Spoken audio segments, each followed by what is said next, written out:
जय जय रामकृष्ण हरी माऊली. नमस्कार, मी रोहन दसवडकर मराठी वर्ल्डमध्ये तुमच्या सर्वांचं खूप खूप स्वागत करतो. कलर्स मराठीवरती येत्या 25 मार्चला संध्याकाळी 7 वाजता इंद्रायणी ही नवीन मालिका आपल्या सर्वांच्याच भेटीला येणार आहेत आणि त्याचे दोन प्रमुख कलाकार माझ्यासोबत आहेत, स्वानंद बर्वे आणि स्वाती काळे. हाय, कसे आहात? हॅलो. जय जय रामकृष्ण हरी. सगळ्यात पहिलं कसे आहात? मस्त मस्त. मी पण मस्त. बरं, मला सांगा की एकंदरीत या भक्तिमय वातावरणात आपण आहोत. वातावरण विठ्ठल विठ्ठल झालं असं म्हणायला देखील काही हरकत नाही. सगळीकडे प्रसन्न वातावरण आहे. सकाळपासूनच आपण इथे आहोत. एकंदरीत काय फिलिंग आहे आता सध्या? तुमची फिलिंग काय आहे? फार प्रसन्न वाटतंय, छान वाटतंय. कारण की युजली अशा सगळे कॉन्फरन्स जे असतात ते एक हॉल असतो टिपिकल आणि सगळं टिपिकल वातावरण असतं. पण असं एक इतकं वेगळी कॉन्सेप्ट कलर्स मराठीने केली की आपण मंदिरात करूयात.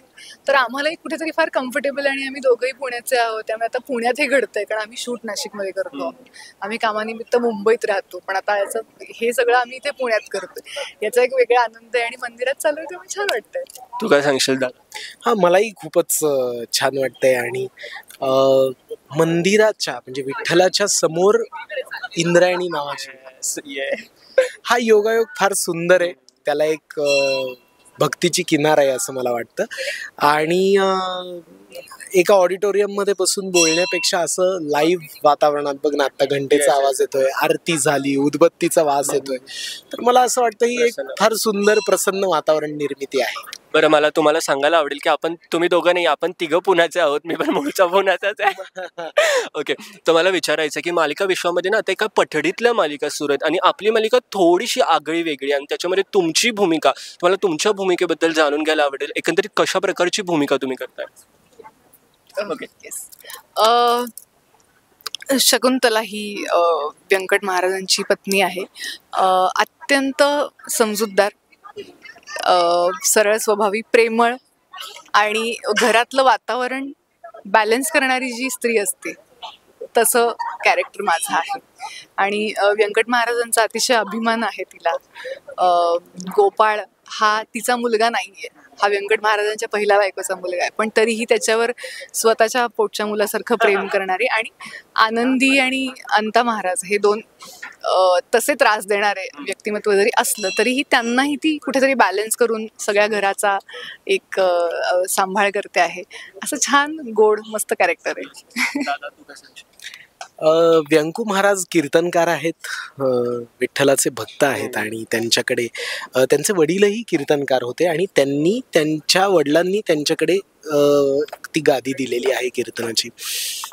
का तर त्यांचा मोठा मुलगा काही बरोबर नाही वागायला, तर मोठा मुलगा म्हणजे माझा मोठा भाऊ संदीप पाठक करतो आहे. आणि कीर्तनाचा वारसा त्यांना वडिलांकडून मिळाला आहे. आणि ते घरात थोडंसं ते हे आहे की मोठा भाऊ त्यांच्याशी नीट वागत नाही, का तर त्याचे अधिकार काढून धाकट्या भावाला दिले गेलेले आहे.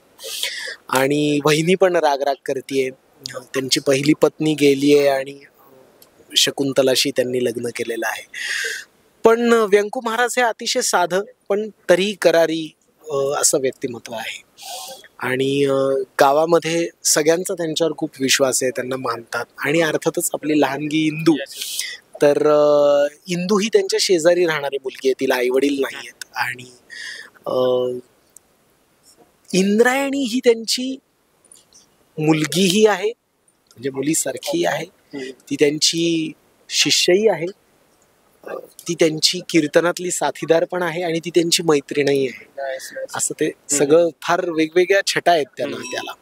तर असं ते कॅरेक्टर आहे. आधीच कलर्स मराठीवरती ह्याच पठडीतली मालिका तू केली, जय जय स्वामी समर्थ, त्याच्यामध्ये चोळप्पांचं कॅरेक्टर आणि आता हे कॅरेक्टर.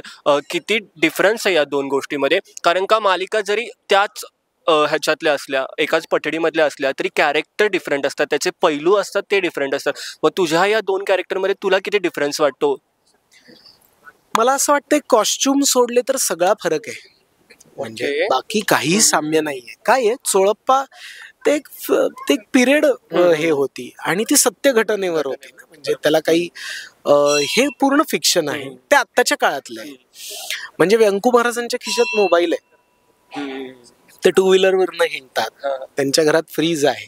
आत्ताच्या काळातली सिरियल आहे. थोडे मॉडर्न आहेत. अगदी अगदी म्हणजे आत्ताचे जसे कीर्तनकार आहेत तसं त्यांचं घर आहे, तसं ते सगळं त्यांच्या घरात आहे. त्यामुळे चोळप्पा आणि व्यंकू महाराज यांच्यामध्ये त्यांची जर वेशभूषा सोडली तर बाकी काही साम्य नाही. चोळप्पा पूर्णपणे स्वामींशी शरणागत आणि पूर्ण भक्त, पण आत्ताच्या काळातले ते व्यंकट महाराज कीर्तनकार असल्यामुळे त्यांना व्यवहारही सांभाळायचा आहे, त्यांना कुटुंबही सांभाळायचं आहे, त्यांना हे कुटुंब धरूनही ठेवायचं आहे आणि त्यांना गावातही त्या गादीची परंपरा, प्रतिष्ठा, मान हेही सांभाळायचं आहे. गावातही त्यांचा खूप मान आहे आणि राजकारण्यांचा विरोध आहे, काही राजकारणी त्यांच्या अगेन्स्ट आहेत. सो आत्ताच्या काळात जसं आहे ना रे तसं या काळातली ती भूमिका आहे, त्यामुळे त्यात खूप फरक आहे. मालिकेमध्ये तू जास्त काम दाखवलंस, काम आणि कंपोज. खऱ्या आयुष्यात तू कसा आहे, म्हणजे तितकाच काम आहेस का, किंवा सेटवरती हा कसा असतो, मला ते पण जाणून घ्यायला आवडेल. ते मी सांगते.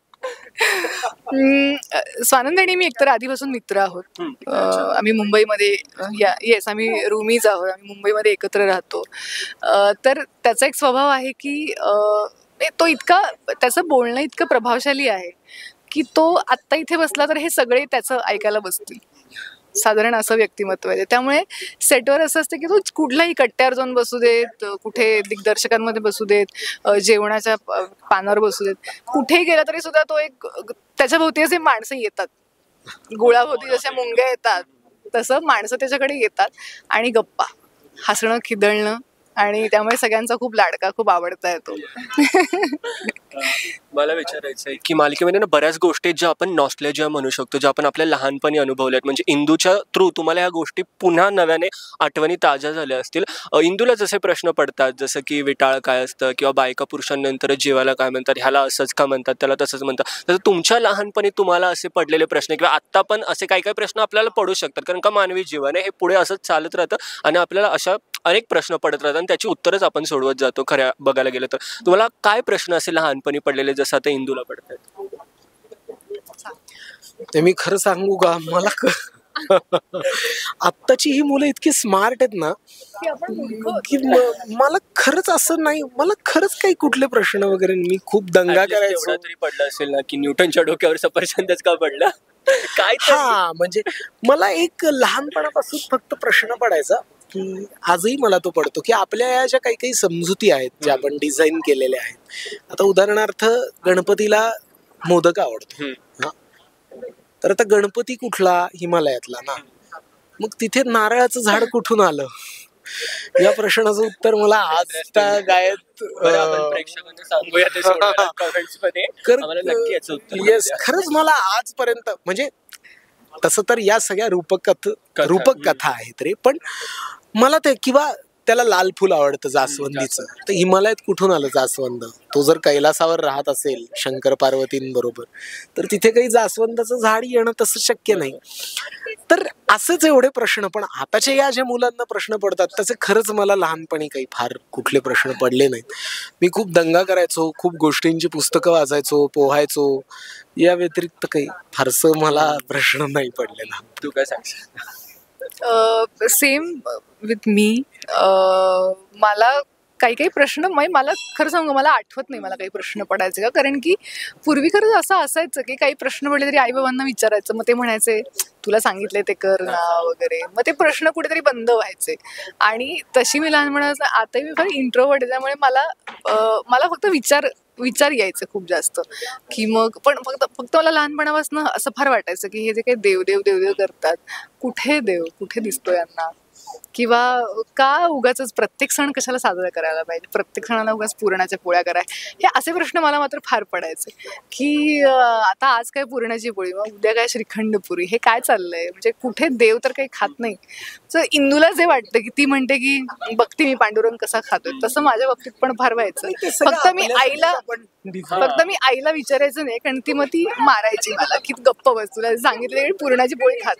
तर माझं फक्त एवढंच होतं की मला हे प्रश्न पडायचे आणि त्याची उत्तरं मला असं वाटतं आपण आजही ती शोधतो, म्हणतोच तसं की मोठं झाल्यावरही ती पडलेली असतात, ती आपण शोधत असतो. इतकंच. हे चालूच राहणार. चालूच राहतं. मालिकेत ना ह्याच गोष्टी आपल्याला टाळायच्या आहेत की गोष्टी प्रश्न पडतायत तर त्याची उत्तरं इंदूला आपल्याला देत जायचे, तिला मात्र आपल्याला कुठे पण अडवायचं नाहीये. अशी मुलं विचारतायत रे. आम्ही नव्हतो विचारत. आणि आपल्याला मारून मुटकून गप केलं जायचं की हा तू तुझं काम कर वगैरे, पण आता त्यांना त्या प्रश्नाची उत्तर. नक्कीच आताच्या मुलांचं तसं. बरं, मला विचारायचं आहे की आपल्याला ना आयुष्यात वेगवेगळे प्रश्न पडतात. आपल्याला शालेय जीवनात प्रश्न पडल्यावर 21 अपेक्षित होतं, गाईड होतं, आता गुगल बाबा आहेच. पण मला विचारायचं की खऱ्या आयुष्यात जर प्रश्नांची उत्तरं सोडवायची असतील तर त्याचा मार्ग कसा असला पाहिजे? मला वाटतं ह्याचं उत्तर समर्पक तू देऊ शकतोस. मला असं वाटतं की फार इंटरेस्टिंग प्रश्न आहे हा, कोणी विचारलेला नाही. मला असं वाटतं आपण अनुभवातूनच प्रश्नाचं उत्तर शोधू शकतो.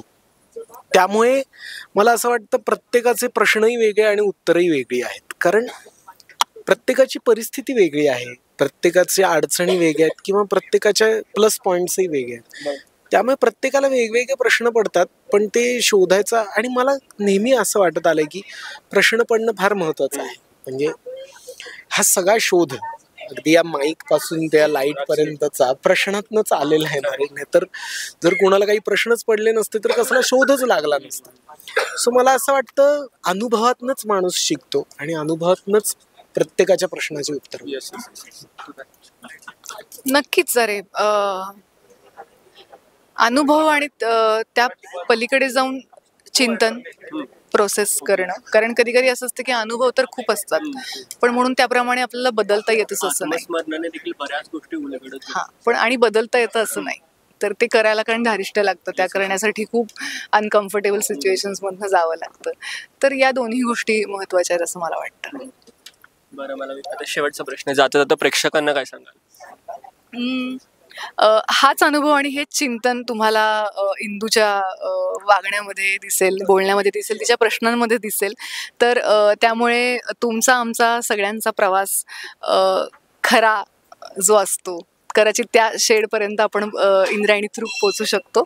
त्यामुळे नक्की बघा. 25 मार्च पासून संध्याकाळी 7 वाजता कलर्स मराठी वाहिनीवर इंद्रायणी.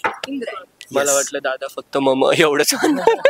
बरं, खूप मस्त वाटलं तुम्हा दोघांशी बोलून. येणाऱ्या आगामी मालिकेसाठी मनपूर्वक शुभेच्छा. Thank you so much. जय जय रामकृष्ण. जय जय राम.